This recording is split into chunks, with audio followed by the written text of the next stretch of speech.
Avatar Meher బాబా సంక్షిప్త జీవిత చరిత్ర విశేషాలు. మనం అవతార్ మెహర్ బాబా ఆంధ్రప్రదేశ్లో పర్యటన దర్శన విశేషాలు మనం తెలుసుకుంటున్నాం. మెహర్ బాబా తాడేపల్లిగూడెంలో షష్ఠిపూర్తి ఉత్సవం 1954 ఫిబ్రవరి 25న జరిగింది. డాక్టర్ ధనపతిరావు గారింట్లో ఈ ఉత్సవం నిర్వహించారు. ఉదయం 5 గంటల నుండి కార్యక్రమం ప్రారంభమైంది.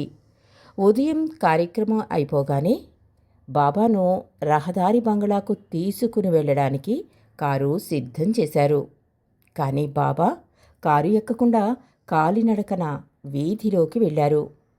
కొంత దూరం నడిచి ఒక గుడిసెలోనికి వెళ్ళి మంచం మీద కూర్చున్నారు బాబా. కిన్నురాలై అచ్చట కూర్చుని ఉన్న స్త్రీ అది కళ నిజమా అని నమ్మలేక సంబరం మాశ్చర్యాలతో బాబా దరికి చేరి ఆయన పాదాలపై వాలింది.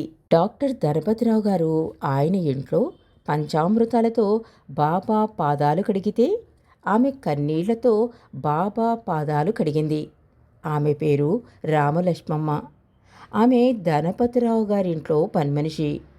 డాక్టర్ గారింట్లో తన యజమానితో పాటు తాను కూడా బాబాను దర్శించుకోగలనని తన అదృష్టానికి మురిసిపోయిన రామలక్ష్మమ్మకు డాక్టర్ గారింట్లో నిరాశ ఎదురైంది. బాబా చుట్టూ డాక్టర్ గారి బంధువులు, స్నేహితులు, బాబా ప్రేమికులు పోగై ఉండగా బాబాకు దగ్గరగా వెళ్ళి దర్శించుకునే అవకాశం ఆమెకు లభించలేదు.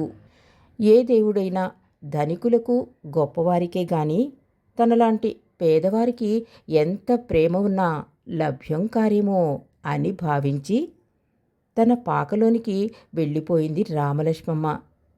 సర్వ హృదయజ్ఞుడైనవాడు, కేవలం ప్రేమకే వసుడైన మెహర్ బాబా ఆమెకు దర్శనమివ్వడానికి ఆమె గుడిసెలోనికే వెళ్ళారు అవతార్ మెహర్ బాబా.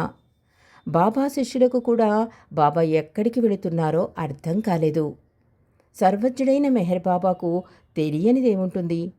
నా ప్రేమికుల ప్రేమకు దాసుడను అని బాబా స్వయంగా చెప్పారు. మరిన్ని విశేషాలు రేపు తెలుసుకుందాం. అవతార్ మెహర్ బాబాకి